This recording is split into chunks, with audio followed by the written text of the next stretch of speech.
Hey, Dave LaCalla at HeadGames Motorworks. Today we are going to flow the B58s versus the S58. Which one reigns supreme? Check it out.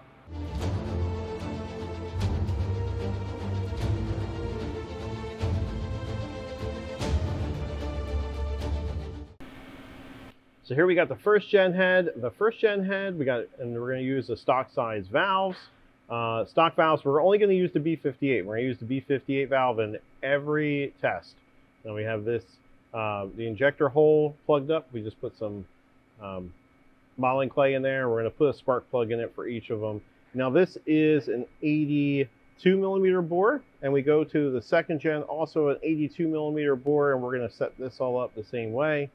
But then we go to the S58, and you can see the combustion chamber is completely different, but it's also a different size. So this is an 84 millimeter bore.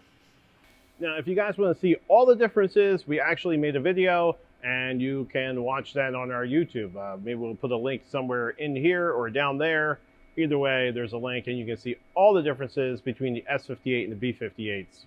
Now we're going to put them on the flow bench. We have an SF600 flow bench from Superflow, and here is the thing we need to talk about is the bore size. Now this bore adapter is 84 millimeter bore, which is the same size as the S58 bore space, but so we're actually going to be a little bit too big on the B58. In my experience, this actually didn't hurt or help it. It's really kind of, you have a head that the valve is very shrouded, and you put it into a much bigger bore, it helps it, but it doesn't, I don't think we're going to see any kind of difference here. First up, Gen 1 B58. Let's do it.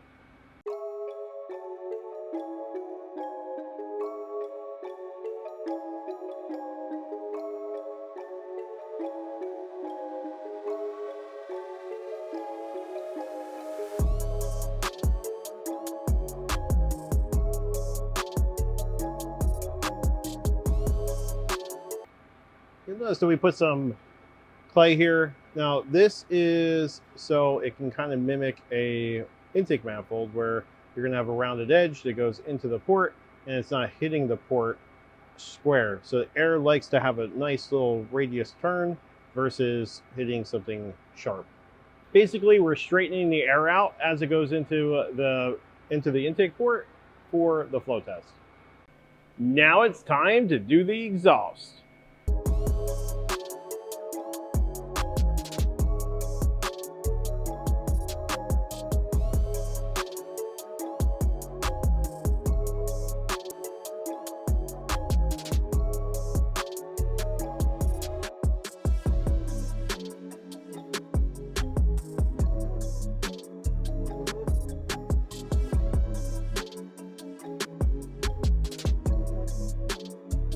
All right, next up we got Gen 3 B58.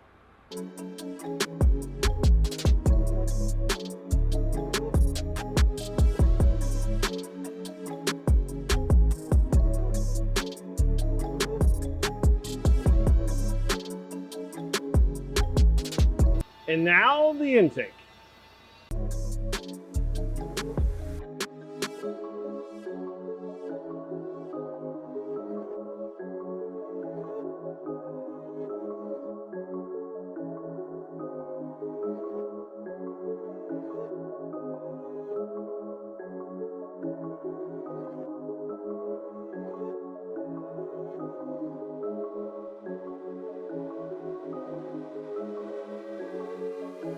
Now it's time for the S58.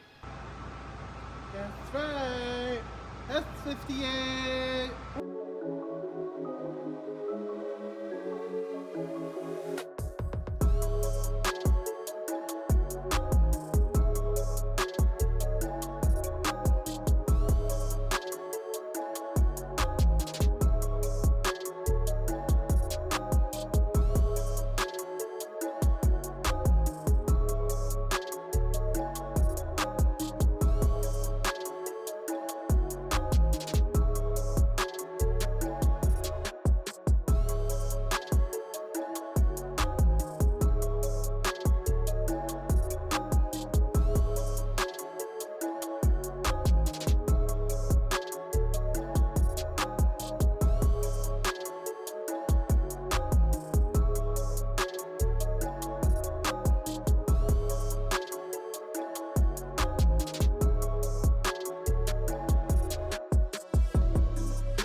Alright guys, you must be wondering why we're calling the Gen 3 the winner, when if you look to your right, you'll see at peak flow, the Gen 1 is actually the winner here. But that's not going to make more power. What makes more power is air into the curve. So if you look at the Gen 3, from the crack of the valve to about a little over 300 lift, you'll see that it clearly outflows all of the cylinder heads.